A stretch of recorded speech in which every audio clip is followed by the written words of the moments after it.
মা বাবার সাথে বেয়াদবি করলে ফলাফল কেমন হয় শুনেন। কুমিল্লার একটা এলাকার নাম হলো চান্দিনা। ওই চান্দিনার একজন লোক আছে, তিনি হলো ডাক্তার, থাকে ঢাকায় মুগদায়। তিনি আমাকে বলল, হুজুর মায়ের সাথে বেয়াদবি করলে যে কি হয় এটা আমি চোখ দিয়ে দেখছি। প্রতি জুমায় তিনি আমার মসজিদে নামাজ পড়ে। ডাক্তার মানুষ, এমবিবিএস ডাক্তার, অনেক বড় সম্মানী ব্যক্তি। তিনি বলল, হুজুর আমার বাড়ির পাশে এক মহিলা তার বাচ্চাকে নিয়ে অনেক কষ্ট করে বড় হয়েছে। বড় হওয়ার পরে স্বামী মারা গেছে। স্বামী মারা যাওয়ার পরে স্ত্রী দ্বিতীয় কোনো স্বামী গ্রহণ করে নাই। বাচ্চার চেহারার দিকে তাকাইয়া সৌন্দর্য, রূপ, লাবণ্য, যৌবনকে বিসর্জন দিয়েছে। বাচ্চা বড় হয়ে গেছে, শক্তি হয়েছে সন্তান। এবার মাকে বলল, ও মা, আমার মনে চায় আমি ইতালিতে গিয়া কাজ কাম কইরা বাড়ি ঘরটার একটু সৌন্দর্য করব, কিন্তু টাকা নাই, কেমনে আমি ইতালি যাব? নানার যেই সম্পদ মা তুমি পাবে সেই সম্পদ বিক্রি করে আবার ইতালি পাঠায়া দাও। এবার মা সিদ্ধান্ত নিল যে বাবার পৈতৃক সম্পদ বিক্রি করে সন্তানকে ইতালিতে পাঠাবো। সম্পদ বিক্রি করার পরে টাকার ক্যাপচার হয় না, আরো লাগবে। এবার মা নিজের ব্যবহৃত হাতের রুলি, গলার হার বিক্রি করে টাকা যোগ করে সন্তানকে ইতালি পাঠায়া দিছে। ইতালিতে সন্তান যাওয়ার পরে 2-1 মাস মায়ের সাথে ভালো এক সম্পর্ক। ও মা, আগামী বছর থেকে ঘরের কাছে হাত দিব, বিল্ডিং বানাইব। কত স্বপ্ন, মায়ের কলিজার ভিতরে আনন্দ। যদিও আমি দ্বিতীয় স্বামী হিসেবে কাউকে গ্রহণ করি নাই, সন্তানের ভবিষ্যতের দিকে তাকায়া আজকে সেই সন্তান প্রতিষ্ঠিত হয়েছে, মানুষ হয়ে গেছে। এবার সেই ডাক্তার বলে, হুজুর 3-4 মাস যাওয়ার পরে সন্তান কেমন জানি পরিবর্তন হয়ে গেছে। পরে বুঝতে পারলাম সন্তান একটা মেয়ের পাল্লায় পড়ছে। এই মেয়েটার সাথে ফোনে নিয়মিত কথা হয়, আলাপ হয়। আল্লাহর কসম, আল্লাহর জাত ও সিফতের কসম, মিথ্যা বললে যেন আমার জিহ্বাটা বেঁকা হয়ে যায়। গতকালকে বয়ান করছি কুমিল্লায়, লাঙ্গনকোট কুমিল্লায়। গাড়িতে বসলাম, এক ভদ্রলোক আইসা চোখের পানি ছেড়ে কেঁদে দিয়েছে, হুজুর আমার সন্তান এখন কন্টিনিউ এসএসসি পরীক্ষা দেয়, কিন্তু আমার সন্তান একটা মেয়ের পাল্লায় পড়ে পরিবর্তন হয়ে গেছে। সন্তানটা ঘরেও থাকে না, রাত জেগে জেগে মেয়েটার সাথে সময় দেয়। একটু দোয়া করেন, কিছু বললে সন্তান আমাকে মারতে চায়। এরকম সন্তান আজকে ঘরে ঘরে অভাব না, আছে না? নাই, কিচ্ছু হবে না, ভবিষ্যৎ জিন্দেগি অন্ধকার হয়ে যাবে। মা টের পাইছে সন্তান পরিবর্তন হয়ে গেছে।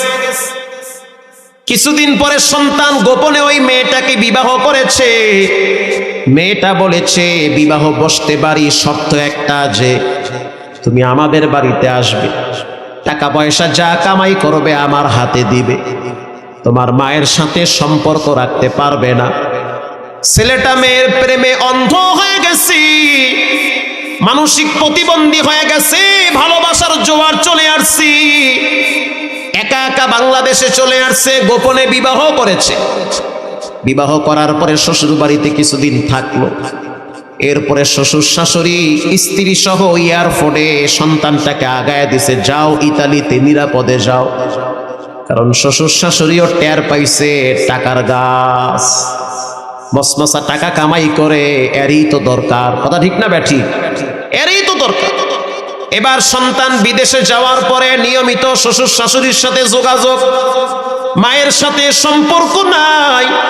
দীর্ঘদিন হয়ে গেল, মা তো রাত্রিবেলা চোখের অশ্রু যায় নামাজে ধরায়, আর বলে, আল্লাহ কেমন সন্তান দিলা, কত স্বপ্ন, কত চিন্তা ভাবনা, সব তো মাটি হয়ে গেল, খাওনি তো পেটে জুড়ে না। হঠাৎ একদিন মা শুনতে পাইল যে আমার সন্তান গ্রামে আসতেছে। কোন গ্রামে? বলে পাশের গ্রামে সন্তানের বন্ধুর বোনের বিবাহের অনুষ্ঠানে আসবে। মা চিন্তা করলো হয়তো আমার সাথে একটু দেখা করে যাবে। সন্তান বিবাহের অনুষ্ঠান কমপ্লিট করে যখন গাড়ি নিয়ে ঢাকায় রওনা হয়েছে, মা আর নিজেকে সামাল দিতে পারে না। মা বুঝতে পারছে যে সন্তানের ভিতরে মনুষ্যত্ব নাই, পশুর চেয়েও খারাপ হয়ে গেছে। সন্তানের মহব্বতে মা এবার রাস্তায় দাঁড়ায় রইছে। এবার সন্তান যখন গাড়ি টান মারছে, মা সামনে দাঁড়ায় বলে, টান দিস না, একটা বারের জন্য তোর বাবার ভাঙ্গা খাটটা একটু বসে যা। সন্তান বলতে আছে, রাস্তা ছেড়ে দাও, ব্যস্ত আছি আমি, পরে দেখা করব, তোমাকে পরিচয় দিলে আমার মান সম্মান থাকবে না, তুমি তো ফকিরনি, তুমি তো গরিব, তোমার ওই ভাঙ্গা টিনের ঘর দেখলে আমার স্ত্রী মন খারাপ করবে, শ্বশুর শাশুড়ি মনে করবে যে আমি ফকিরনির পোলা। মা বলতে আছে, সন্তান জীবনে কোনোদিন তোর শ্বশুর শাশুড়ির সাথে আমার দেখা করাইস না, একটা বারের জন্য আমার ঘরে আইসা আমার হাতে এক গ্লাস পানি খেয়ে যা। আমি তো তোমাকে লম্বা টাইম পেটে রাখছি, তোমাকে রাত জেগে জেগে পাখা দিয়া বাতাস কইরা ঘুম পাড়াইছি, গভীর রাত পর্যন্ত তোমাকে আমি সুস্থ করার জন্য পাশে বসে বসে যত্ন করেছি। তখন তো আর বউ ছিল না, তখন তো শ্বশুর শাশুড়ি ছিল না, এখন তোমার অভাব নাই, বারবার খবর নেয় তোমার, তুমি কেমন আছো, আলগা দরদ এখন বায়া বায়া পড়ে, ঠিক না ব্যাঠিক? এতদিন তো খবর ছিল না। সন্তান বলল, সময় নাই, জায়গা পরে আসবো। মা চিন্তা করলো সন্তান থাকবে না, চলে যাবে। জানলার ফাঁক দিয়া মা হাত ঢুকায় দিছি, যাইস না, একটা বারের জন্য ঘরে বসে যা।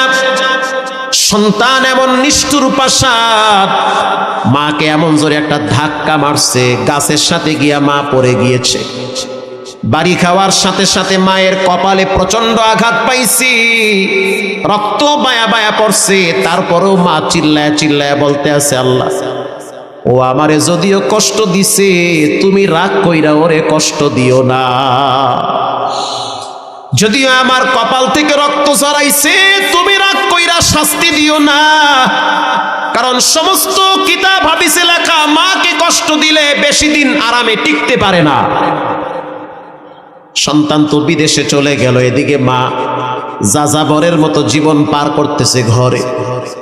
মাসখানেক পরে ডাক্তার বলতে আছে, হুজুর এই মহিলাটা আমার বাড়িতে আসছে রাত্র 3টায়, আইসা দরজায় লক করতে আছে, ডাক্তার একটু খবর নিয়ে দেখেন আমার সুমন কেমন আছে। ডাক্তার বলতে আছে, রাত্র 3টা বাজছে, সমস্যা কি? বলে, আমি তো একটা খারাপ স্বপ্ন দেখছি, এটা কোনো বানোয়াট কিচ্ছা কাহিনী না, এটা হলো কুমিল্লার বাস্তব ঘটনা। আল্লাহু আকবার। ডাক্তার বলতে আছে, খবর কেমনে নিব? মহিলা বলতে আছে, যেমনে হোক খবর নেন, আমার সন্তান কেমন আছে। ডাক্তার বলল, কি স্বপ্নে দেখলা? বলে, আমি দেখছি আমার সন্তান একটা ফ্যাক্টরির ভিতরে মিশিং চলতেছে, মিশিং এর ফিতার সাথে আমার সন্তানের হাত পেঁচাইছে। হাত পেঁচাইতে পেঁচাইতে পেঁচাইতে পেঁচাইতে শরীর থেকে হাতটা আলাদা হয়ে গেছে, এটা আমি স্বপ্নে দেখছি, তাড়াতাড়ি একটু খবর নেন। ডাক্তার বলতে আছে, হুজুর আমি এই মহিলাটারে একটু বুঝাইয়া শুনাইয়া বাড়িতে পাঠাইয়া দিছি, কিছুক্ষণ পর আমার মোবাইলে রিং ভেসে উঠল। তখন মোবাইলের দিকে তাকায় দেখলাম এটা বাহিরের নাম্বার, কল রিসিভ করলাম। ওই যে সুমনের কিছু বন্ধু বান্ধব আছে, তাদের সাথে আমার কথা হয় মাঝে মাঝে। একজনে ফোন দিয়া বলল, সুমনের অবস্থা খারাপ, ফ্যাক্টরির ভিতরে, জুতার ফ্যাক্টরির ভিতরে দাঁড়ায়া দাঁড়ায়া ডিউটি পালন করতেছিল, চামড়াগুলা পল্টাইতেছিল ফিতার সাথে। একটা সময় দেখা গেল হাতটা হঠাৎ ফিতার সাথে ঢুকে গেছে, ফিতাও ঘুরতেছে, দেহটাও ঘুরতেছে, হাত ঘুরতেছে, ফিতাও ঘুরতেছে, বডিটাও ঘুরতেছে। একটা সময় আঘাত করে করে দেহ থেকে হাতটা ডিসকানেক্ট হয়ে গেছে, আলাদা হয়ে গেছে, রক্তাক্ত বটি নিয়ে রাস্তায় পড়ে আছে। হসপিটালে নেওয়া হয়েছে, অবস্থা খুব খারাপ, অনেক রক্ত লাগবে। স্ত্রীকে টেলিফোন করা হয়েছে, স্ত্রী এখন ফোন রিসিভ করে না। শ্বশুর শাশুড়িকে ফোন করা হয়েছে, কেউ রিসিভ করে না, কারণ বুঝতে পারছে টাকার বাক্স নষ্ট হয়ে গেছে। বুঝতে পারছে।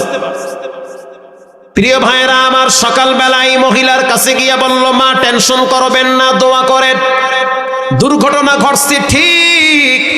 মহিলা বলতে আছে, ডাক্তার আমি তো আমার সন্তানের অভিশাপ দেই নাই, আমি তো বরদোয়াও দেই নাই, তো কেন এমন দুর্ঘটনা ঘটলো? আমি বারবার বলছি, আল্লাহ যত কষ্ট আমি মা সহ্য করব, কিন্তু আমার বাচ্চাটার জন্য কোনো কষ্ট না হয়। এই সন্তান দীর্ঘদিন চিকিৎসা করলো, ঢাকায় উত্তরায় ফ্ল্যাট ছিল, সেটা বিক্রি করার পরেও চিকিৎসার টাকা জোগাড় হয় না। গোপনে যত ব্যাংক ব্যালেন্স ছিল সব শেষ করলো, তারপরও চিকিৎসার টাকা হয় না। স্ত্রীকে ফোন করে বলল, কিছু টাকা দাও, তোমাকে তো আমি লক্ষ লক্ষ টাকার গোল্ড দিয়েছি, স্বর্ণ দিয়েছি। স্ত্রী বলল, দিয়েছো ঠিক, তবে এখন দিতে পারবো না, তোমাকে আমরা চিনতেও চাই না। সম্পর্ক নষ্ট হয়ে গেল। গ্রামে চলে আসছে, মা এয়ারপোর্টে গিয়া বসে আছে আর বলতে আছে, সন্তান সবাই তাড়ায়া দিতে পারে, আমি মা তোমারে তাড়ায়া দিতে পারি না। এখন এই মায়ের ঘরেই থাকে। কয়েক বছর আগে সন্তান দুনিয়ার থেকে বিদায়।